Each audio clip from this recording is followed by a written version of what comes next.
Kezo yake anafuatiliwa uwanjani. John Raphael Bocco, nafasi kwa Simba. Cheza uzuri Medi!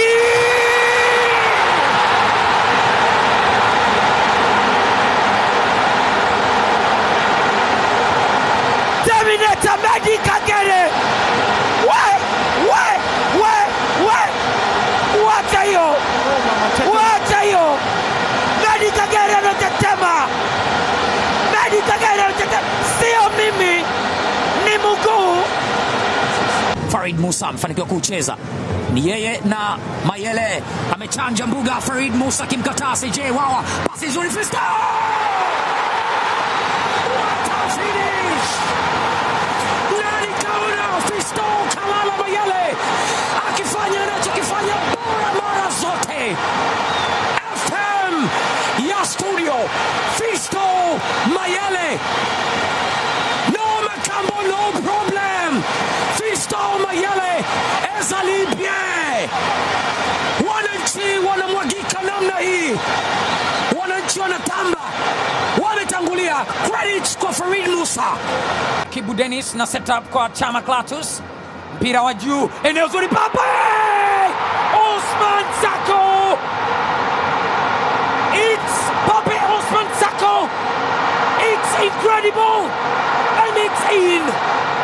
Namna ambavyo amekwenda kufanya anticipation ya pasi. Mama we! Hawaamini macho yao. Mlete Sako. Usimwone mfupi Sako.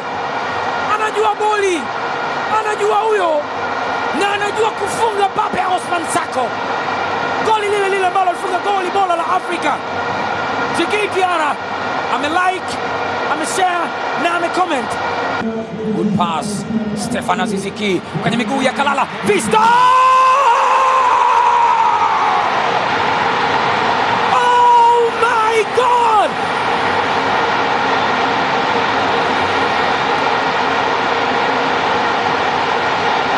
Aliyeua kwa panga, naye amekufa kwa panga. Kumbuka jina, usisahau mtu.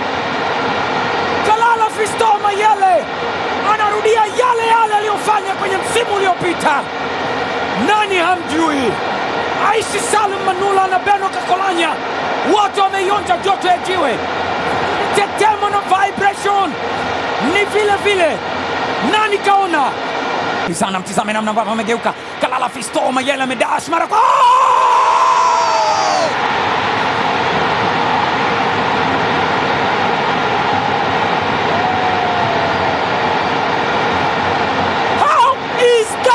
possible. There he is, Fisto Mayele. No Makambo, no problem. No Makambo, no problem. Comeback ya kibabe ndio anaifanya Kalala Fisto Mayele. Ni yule yule. Ni yule yule. Usimwone na nywele. Usimwone kapoza. Kalala Fisto Mayele ukiacha kutetema, anajua kufunga na amewarudishia furaha mashabiki wa Young Africans. Mkapa Stadium ni kijani na njano, simple like that.